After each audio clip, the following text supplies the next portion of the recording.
was pointing a minigun at the door. Could be worse. These ninjas are not as scary as not having enough money to eat, and dying a slow death at hands of uncaring world, Vera remarked. You just made being killed by ninjas not sound so bad, and I can't tell if that's a good thing, Maria said. Suddenly, they started hearing sounds outside. Sounded like punching and grunts of pain. The sounds continued for a minute, before eventually, everything went silent. Then there was a knock on the door. Viridian, Giza said, saying the keyword. Vera lowered the minigun, and Maria breathed a sigh of relief, as Sori and Giza opened the door and stepped in. How on earth did they get on? Maria asked them. They jumped, Giza said, half joking. Bunch of ninja nonsense. Don't worry about it. Sori said. Aside from these guys, there shouldn't be any more coming at ya. Now we just gotta deal with the ones in the engine room, and the one after the boss. But I'm sure he's fine. XXXXXXXXXXXXXXX. Izuku watched the fight in the engine room with bated breath, through his security monitor. The hounds and ninjas had already been taken out, so now it was just Protoman versus Tiger Claw. If this ship goes down, that could horribly turn the tide of the battle. Izuku thought as he watched Protoman block one of Tiger Claw's swings with his shield. I can't afford to let that happen. Shing! Suddenly a kunai shot out from the hallway and hit Izuku in the back. Doing no damage thanks to his Aegis cloak. Another one was thrown at Mai, but thanks to her holding a force field fractal, it didn't hit. Izuku sighed. And now we have this. I wouldn't be so relaxed if I was you, Karai said as she entered the bridge. Underestimating a ninja has never been a good idea. Believe me, I'm not relaxed, I just have bigger concerns than you, Izuku said. Speaking of which, let's remove you from the board. Suddenly, the door to the bridge slammed down, trapping everyone inside. Tokoshi, take care of her, Izuku ordered as he went to go stand beside Mai. At once, sir. Tokoshi faced Karai and cracked his knuckles. Young lady, I believe you've made a gross miscalculation. Ha! Karai transformed her arm into a snake, and had it bite the old man's neck, only for its fangs to break on contact. Ack! Karai recalled her arm and turned it back to normal, and fell to her knees. The snake's broken fangs, translated to her hands having broken fingers. Tokoshi grabbed her by the throat, and picked up, letting their eyes meet. As I said, a grave miscalculation MMPH. Suddenly, Karai turned her tongue into a snake, and while Tokoshi was talking, she forced the snake into his mouth and had it bite his tongue, injecting her potent venom into him. Karai recalled her tongue and turned it back to normal, as Tokoshi immediately lost his grip on her, and fell to his knee. I told you, underestimating me is dangerous. Then it's a good thing we didn't, Izuku said, still not sounding threatened. Suddenly, a fractal slid down Tokoshi's sleeve into his hand and he grabbed it, causing his body to be covered by a blue glow for a moment before it disappeared. Ah!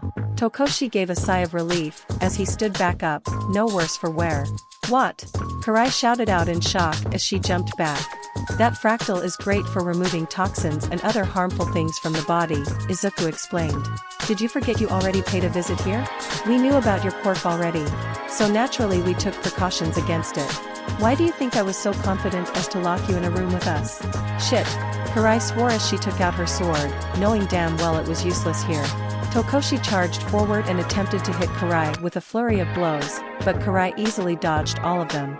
I could dodge him all day, but eventually, I'll get tired. Karai thought as she weaved more of Tokoshi's attacks. I need to find a way to defeat them. Time to improvise. Maybe I can use the windows. Karai jumped back, and threw a kunai at the window, which bounced off harmlessly. Yeah, did think that would work. Karai at this point, knew she wouldn't be getting out of this. Her options would be death or imprisonment. And by her pride as a member of the Foot, only the first one was really an option.